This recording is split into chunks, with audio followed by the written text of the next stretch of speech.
যখনই আমরা রিলেটিভ ক্লজের কথা বলবো তখন একটা জিনিস আমাদেরকে স্পষ্ট মনে রাখতে হবে, সেটা হচ্ছে it modifies a noun or noun phrase that comes before it. অর্থাৎ রিলেটিভ ক্লজ কিন্তু একটা নাউন বা নমিনাল ফ্রেজ বা নাউন ফ্রেজ তাকে কিন্তু মডিফাই করে।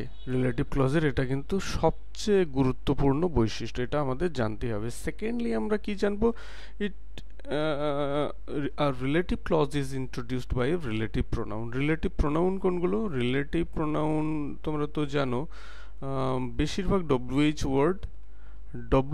ওয়ার্ড এবং দ্যাট, এগুলো রিলেটিভ প্রোনাউন, এবং এই রিলেটিভ প্রোনাউন দিয়েই কিন্তু একটা রিলেটিভ ক্লজ স্টার্ট হয়। আর কি works just like an adjective. আমরা জানি যে রিলেটিভ ক্লজকে বলা হয় অ্যাডজেক্টিভ ক্লজ, এটা আগের দিনের অ্যানালিসিসে বলেছি। অ্যাডজেক্টিভ ক্লজ কারণ রিলেটিভ ক্লজগুলো অ্যাডজেক্টিভ হিসেবে কাজ করে। তো এই তিনটা জিনিস, বেসিক জিনিস, যেটা আমাদের মনে রাখা অত্যন্ত জরুরি। তো চলো আমরা প্রসিড করি। So, welcome to Tweaks the English class. Today we are going to discuss about relative clause, and it's the episode 13. এতদিন পর্যন্ত 12টা টপিক নিয়ে আমরা অলরেডি অ্যানালিসিস করেছি। তোমরা যদি ওয়ান বাই ওয়ান টপিকগুলো অ্যাটেন্ড করে থাকো তাহলে দেখবে যে আজকের টপিকটা অনেক ইজি মনে হবে, কিন্তু যদি হুটহাট যদি বা সাডেনলি যদি আমার চ্যানেল ভিজিট করে থাকো তাহলে কিন্তু একটু obstructive বা একটু hindrances, you may feel hindrances, sometimes you may have face troubles while understanding or making out what I am actually saying. But the matter is that if you are continuous in my channel, then it will be a layman's work, undoubtedly. You need not cut Gordian knocks, not so. আমি description বক্সে আগের লেসনগুলো দিয়ে দিয়েছি, total English class, total English grammar এই হেডিংয়ে। তো তোমরা যদি মনে করো আগের ক্লাসগুলো অ্যাটেন্ড করে নিতে পারো, এবং এটা আনডাউটেডলি তোমাদেরকে হেল্প করবে, এবং এতটাই হেল্প করবে সেটা ইউজ করলেই বুঝতে পারে। তো আমরা অলরেডি তোমাদেরকে বলেই দিয়েছি, সেটা হচ্ছে তিনটে জিনিস যেটা তোমাদেরকে অবশ্যই মনে রাখতে হবে। এক হচ্ছে রিলেটিভ ক্লজ, এ মডিফাই করে একটা নাউন বা নাউন ফ্রেজকে। তারপরে কি, এটা introduced by a WH word বা রিলেটিভ প্রোনাউন। রিলেটিভ প্রোনাউন কি সেটা নিয়ে আমি বিস্তারিত আলোচনা করছি, অসুবিধা নেই। আর থার্ড যেটা মনে রাখতে হবে, সেটা কিন্তু এই রিলেটিভ প্রোনাউনগুলো অনেকটা অ্যাডজেক্টিভ হিসাবে কাজ করে বা অ্যাডজেক্টিভের কাজ করে, কিন্তু এটা সিঙ্গেল ওয়ার্ড অ্যাডজেক্টিভ কখনোই না, এটা ক্লজ। আর ক্লজের ডেফিনেশনে আমরা তো আগেই বলে নিয়েছি যে ক্লজ হচ্ছে আ গ্রুপ অফ ওয়ার্ডস, বারবার আমি বলছি, a group of words with a with a with a finite verb. এটা তো তোমরা জানো, with a finite verb, a group of words with a finite verb. তো চলো আমরা প্রথমে জেনে নিই রিলেটিভ প্রোনাউনগুলো কি। এখানে দেখো স্পষ্টভাবে বলা আছে যে pronoun that connects a noun or pronoun to an adjective clause. A pronoun that connects a noun or pronoun to an adjective clause। অর্থাৎ একটা প্রোনাউন, রিলেটিভ প্রোনাউন হচ্ছে সেই সকল প্রোনাউন যেটা কিনা একটা নাউনকে কানেক্ট করে, একটা নাউনকে বা একটা প্রোনাউনকে কানেক্ট করে to an adjective clause. So আমি একটা এক্সাম্পল দিচ্ছি, যেমন ধরো I know the man, I know the man who is a doctor। I know the man, I know the man who is a doctor। সাধারণত এটা নাউনকেই connect করে। I subject, know verb, the man. এখানে man হচ্ছে কি object, অর্থাৎ এটা কিন্তু নাউন, কমন প্রপার নাউন। আমি এটা অ্যানালিসিস করে দিয়েছি একটা ভিডিওতে। সো ম্যান হচ্ছে কি, এটা হচ্ছে একটা নাউন, এবং এরপরে ডব্লিউএইচ ওয়ার্ড, এটাকে আমরা কি বলবো, relative pronoun. Relative pronoun, relative pronoun. এই রিলেটিভ প্রোনাউন দিয়ে যে ক্লজটার যে অংশটি শুরু হয়েছে সেটাকে আমরা বলবো রিলেটিভ ক্লজ। তাহলে এবার যে ডেফিনেশনটা আমি এর মধ্যেই বললাম সেটা একবার দেখো। A pronoun that connects a noun. A pronoun, এখানে প্রোনাউনটা কোনটা? এখানে প্রোনাউনটা হচ্ছে হু।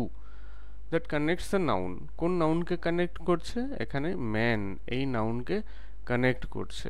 Connects a noun or pronoun, প্রোনাউনকেও কানেক্ট করতে পারে। I know him, I know him who is a doctor. কাকে কানেক্ট করছে? একটা নাউনকে কানেক্ট করছে কার সাথে? To an adjective clause. Adjective clause সেটা হচ্ছে এই রিলেটিভ প্রোনাউনটাকে সাথে নিয়ে প্লাস পরের অংশ হচ্ছে রিলেটিভ ক্লজ।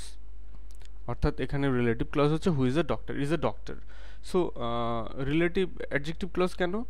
অ্যাডজেক্টিভ ক্লজ এই কারণে, অ্যাডজেক্টিভ হচ্ছে নাউনের দোষ গুণ অবস্থা বোঝায়। তো ওই লোকটি যে একজন ডক্টর সেটাই বোঝাচ্ছে। তো ডিনোট কমপ্লিটলি ডিনোট করছে কাকে?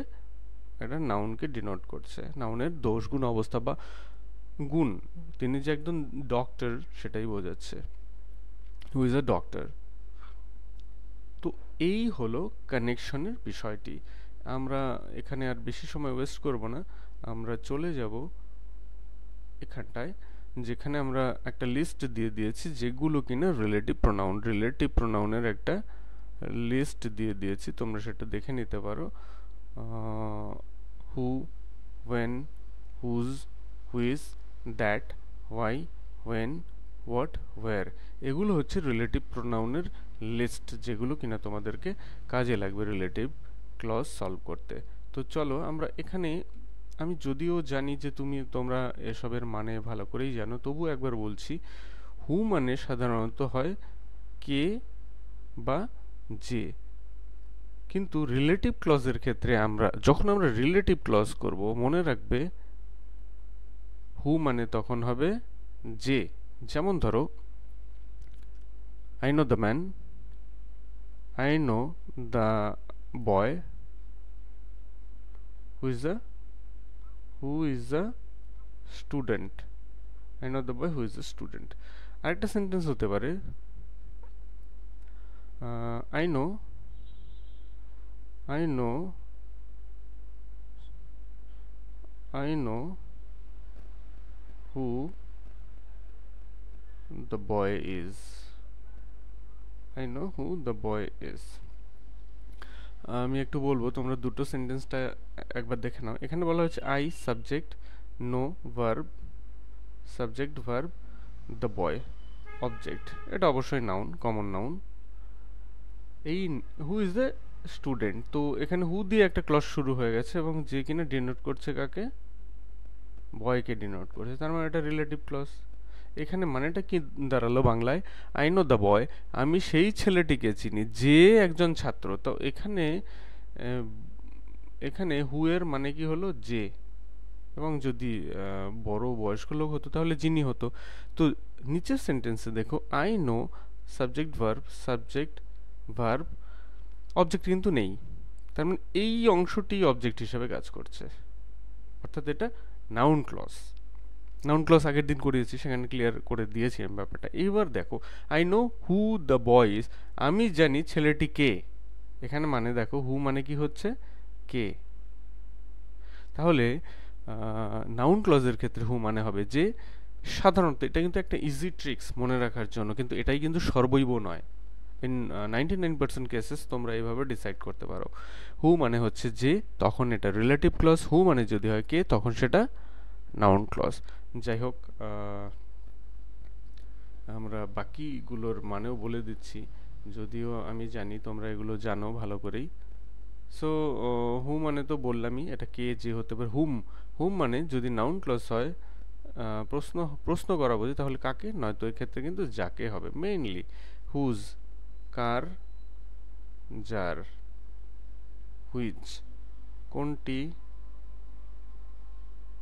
যেটি,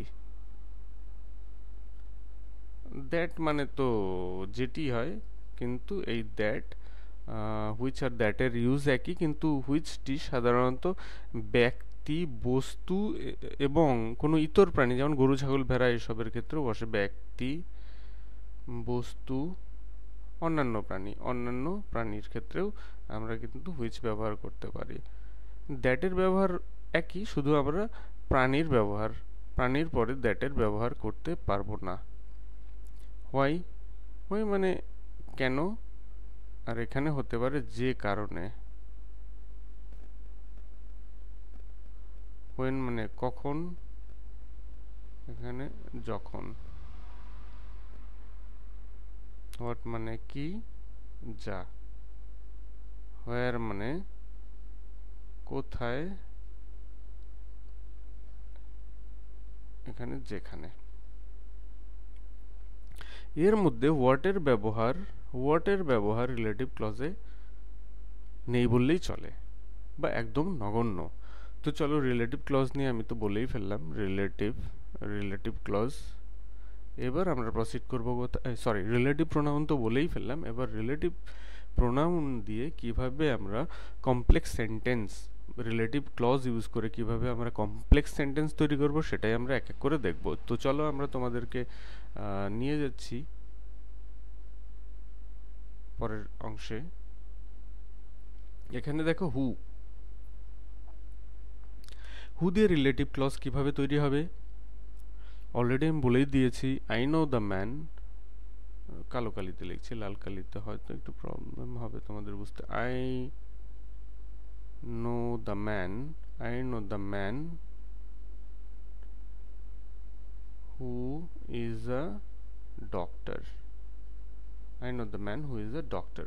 এখানে দেখো I subject, know verb, the man object অর্থাৎ নাউন। যেহেতু ম্যান রয়েছে, যদি হি থাকতো, হিম থাকতো, হার থাকতো, তাহলে অবশ্যই প্রোনাউন, এখানে নাউন আনডাউটেডলি। তাহলে সাবজেক্ট ভার্ব নাউন, এবং পরের অংশটি ম্যান যেহেতু ব্যক্তি, তাই ব্যক্তিবাচক হওয়ার জন্য আমি আগেই বলে নিলাম যে ব্যক্তিবাচক হলে আমরা সাধারণত হু বসাবো, হু বসিয়েছি। এবং হু ইজ এ ডক্টর, এই পুরো অংশটি একটি ক্লজ, এবং সেটা হচ্ছে রিলেটিভ ক্লজ বা অ্যাডজেক্টিভ ক্লজ, এবং এই অংশটাকে নাউনকে ডিনোট করছে। হু ইজ দ্য ডক্টর, এই ডাক্তারটাকে এই ব্যক্তি।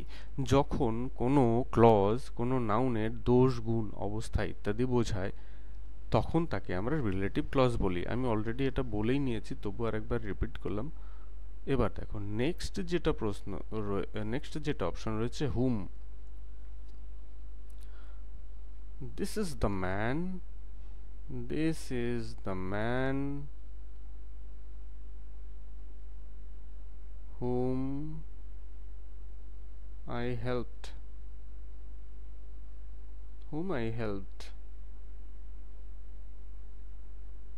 recently.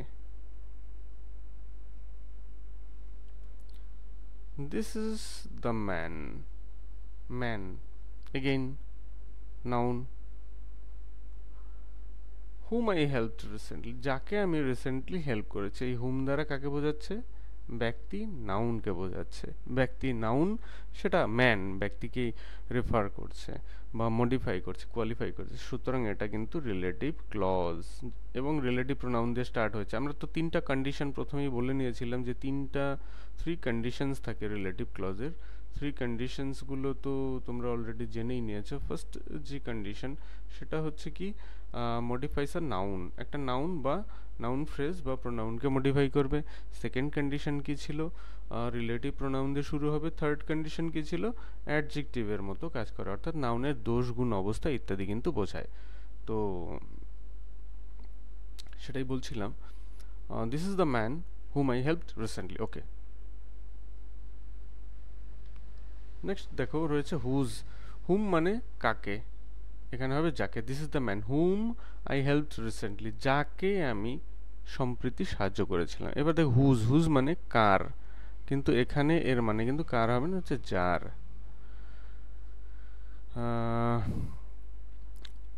This is the boy, আমি খুব সিম্পল এক্সাম্পল দিচ্ছি যাতে খুব তাড়াতাড়ি বুঝতে পারো।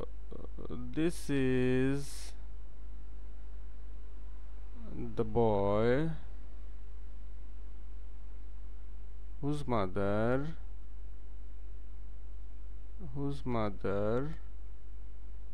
teaches us এই হয় সেই ছেলেটি। দিস ইজ দ্য বয়, এখানে বয় হচ্ছে নাউন। হুজ মাদার, এই হুজ কিন্তু এই বয়কেই বোঝাচ্ছে, যার মা আমাদের পড়ান। তো এই অংশটি হচ্ছে relative clause. Whose mother teaches us English, কার মা? ছেলেটির মা।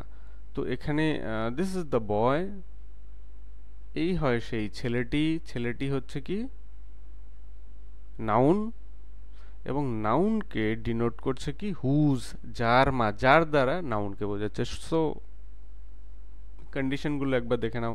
ডব্লিউএইচ ওয়ার্ড বা রিলেটিভ প্রোনাউন দিয়ে শুরু হয়েছে এই ক্লজটি, হ্যাঁ শুরু হয়েছে। সেকেন্ড কন্ডিশন কি, এটা কোনো নাউনকে কোয়ালিফাই করছে, হ্যাঁ করছে। এই বয় যেটি একটি কমন নাউন, তাকে তাকে কোয়ালিফাই করছে।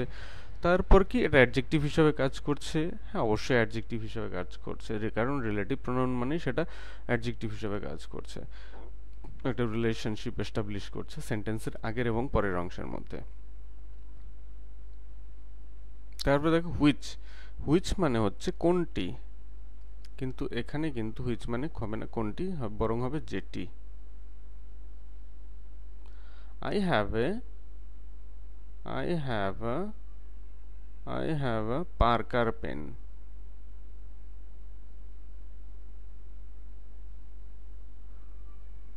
হুইচ মাই ফাদার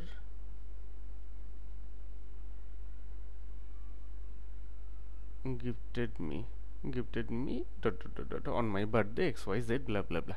অত কিছু লেখার প্রয়োজন নেই, আমি শুধু সিম্পলি বুঝিয়ে দিচ্ছি যে তোমাদের কিভাবে হুইচ দিয়ে relative clause I, subject, have, verb. I have what, I have what, a Parker pen, object. আমার কি আছে, একটা পার্কার পেন আছে। হুইচ, যেইটি, এই যে হুইচ দিয়ে কাকে বোঝানো হচ্ছে, Parker pen. Which my father, তার হুইচ দিয়ে শুরু হলো যে অংশটি, অলরেডি রিলেটিভ ক্লজ স্টার্ট হয়ে গেছে, কারণ আমাদের রিলেটিভ ক্লজের কন্ডিশন অনুযায়ী প্রথমে একটি রিলেটিভ প্রোনাউন দিয়ে স্টার্ট হতে হবে, সেটা তো হয়েই গেছে, হুইচ হচ্ছে রিলেটিভ প্রোনাউন। তারপর সেটা কোনো একটা নাউনকে ডিনোট করবে, এখানে নাউন কাকে, বস্তু, পেন, পার্কার পেনকে ডিনোট করছে। সেকেন্ড কন্ডিশনও কিন্তু অ্যাপ্লাইড হয়ে গেছে, এবং এই পেনটা সম্পর্কে বোঝাচ্ছে, পেনটার সম্পর্কে বোঝাচ্ছে যে পেনটা কি না মাই ফাদার গিফট করেছে। সো এটা কিন্তু অ্যাডজেক্টিভ হিসাবেও কাজ করছে, অনেকটা অ্যাডজেক্টিভের মতোও কাজ করছে।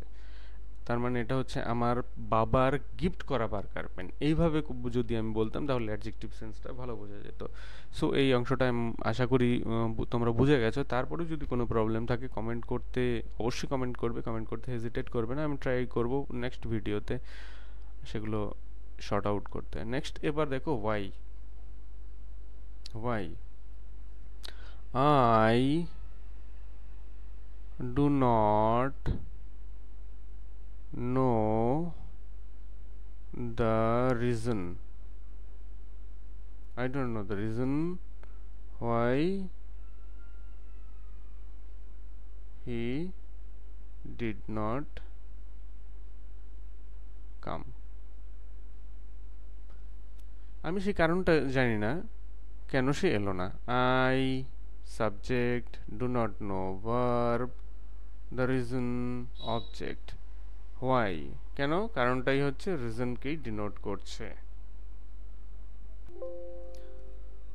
কালিটা একটু আমি চেঞ্জ করে নিচ্ছি, তাতে আশা করি it will be better for you to understand that.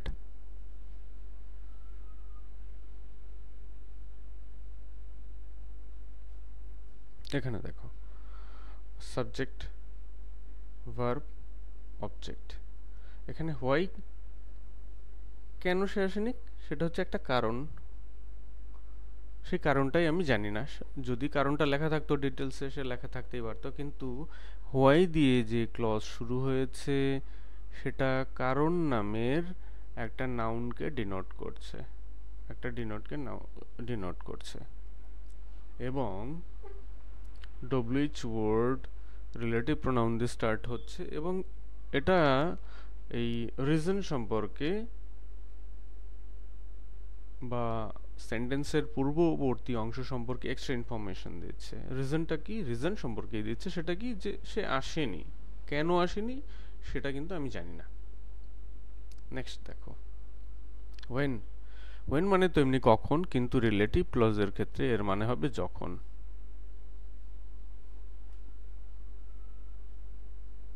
It was in the morning, it was during winter when she visited Shimla or Darjeeling, as যা খুশি তাই লিখতে পারো, কোনো অসুবিধা নেই। It was during winter season, noun।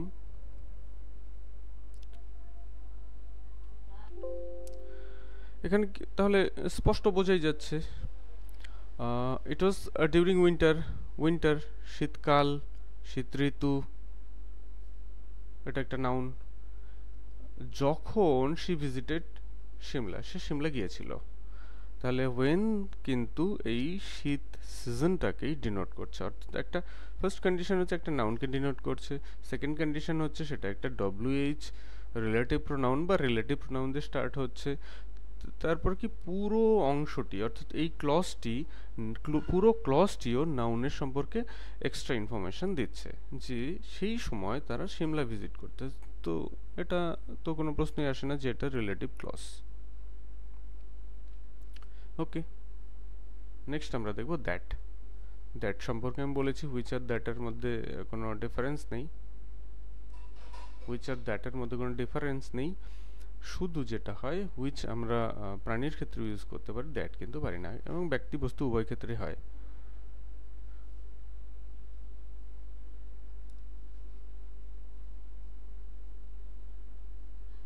একটু অন্য ধরনের এক্সাম্পল দিচ্ছি। দ্য হ্যান্ড, এটা একটা proverb, the hand that rocks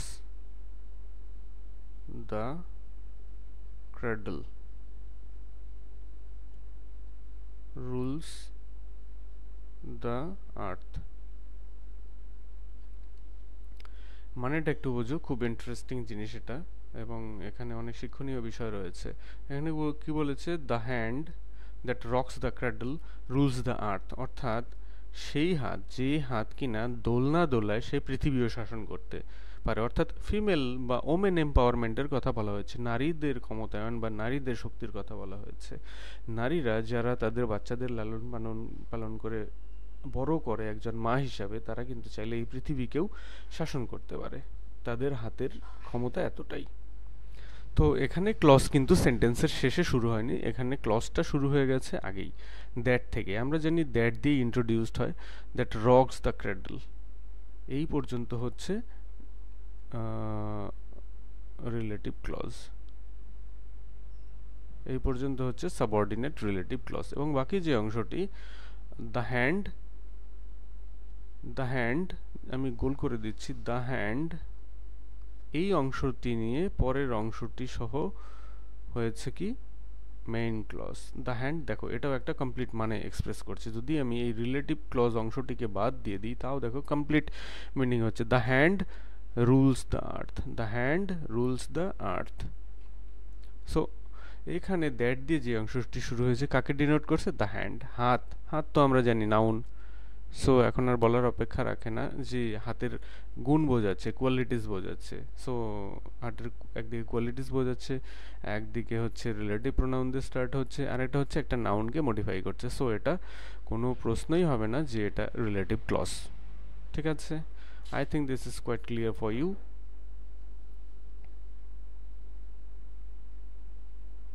next আমাদের আর একটি রয়েছে ওয়্যার। তোমরা অলরেডি জেনেই থাকবে যে ওয়্যার কথার অর্থ হচ্ছে এমনি তো কোথায়, বাট রিলেটিভ ক্লজের ক্ষেত্রে যেখানে। সো একটা সেন্টেন্স লিখছি, this is the place where Tagore was born.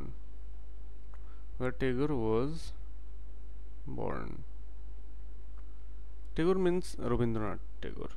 This is the place, এখানে হচ্ছে সেন্টেন্সের একটি অংশ, where the Tagore was born। So প্রথমেই দেখো এখানে দিস ইজ দ্য প্লেস, এটা হচ্ছে ইন্ডিপেন্ডেন্ট ক্লজ বা মেইন ক্লজ। আমি আগের দিন এগুলো বলেছি, তার জন্য বারবার আজকে বলছি না, কারণ অযথা ভিডিওটি লম্বা হবে। আর এই অংশটি ওয়্যার দিয়ে যেটা শুরু হয়েছে সেটা হচ্ছে সাবঅর্ডিনেট ক্লজ। এখন আমাদের যেটা বিষয়, আমাদের মেইন ক্লজ বা সাবঅর্ডিনেট ক্লজ কিন্তু আজকে পড়ার বিষয় নয়, পড়ার বিষয় হচ্ছে রিলেটিভ ক্লজ। সো এটা রিলেটিভ ক্লজ কিনা বোঝার আগে প্রথমে ফার্স্ট কন্ডিশন কি আমাদের, ফার্স্ট কন্ডিশন, এক নম্বর কন্ডিশন হচ্ছে ক্লজটি, সাবঅর্ডিনেট ক্লজটি রিলেটিভ প্রোনাউন দিয়ে স্টার্ট হয়েছে কিনা। তো ফার্স্ট কন্ডিশন হ্যাঁ স্টার্ট হয়েছে। কন্ডিশন নাম্বার 2, সেটা কোনো নাউনকে মডিফাই করছে কিনা। এই হয় সেই জায়গা যেখানে টেগোর ওয়াজ বর্ন। তো এখানে নাউনটা হচ্ছে কি প্লেস, তো এখানে ওয়্যার কিন্তু একটা প্লেস বা নাউনকে মডিফাই করছে, তাই 2 নম্বর কন্ডিশনও কিন্তু অ্যাপ্লাই। এবার পুরো সেন্টেন্সটা দেখো, ওয়্যার টেগর ওয়াজ বর্ন, যেখানে রবীন্দ্রনাথ জন্মগ্রহণ করেছিলেন, এই পুরো জিনিসটা ডিনোট করছে কাকে, কোয়ালিফাই করছে কাকে, এই প্লেসটাকে। তাই এটা কিন্তু একটা কোয়ালিটেটিভ বা মডিফায়ার হিসেবেও কাজ করে, তাই আমার 3 নম্বর কন্ডিশনটাও অ্যাপ্লিকেবল। তাই এটাকে আমরা অবশ্যম্ভাবীভাবে কি বলবো, রিলেটিভ ক্লজ। সো এর মধ্যে আর কোনো দ্বিমত থাকার ব্যাপার নেই, এটা হচ্ছে রিলেটিভ ক্লজ। তো এই হলো আজকের মতো রিলেটিভ ক্লজের এক্সাম্পল। এর পরের দিন আমি রিলেটিভ ক্লজ দিয়ে জয়েনিং করা শেখাবো। তো আমি আশা করব যে আজকে যেটুকুনি অ্যানালিসিস হলো সেটা তোমাদের কিন্তু বেশ ভালোভাবেই করাতে হবে বলে আমি আশা করি। So thank you for watching the video and I hope you will do the best possible in English language learning and grammar learning. So thank you again for watching the video.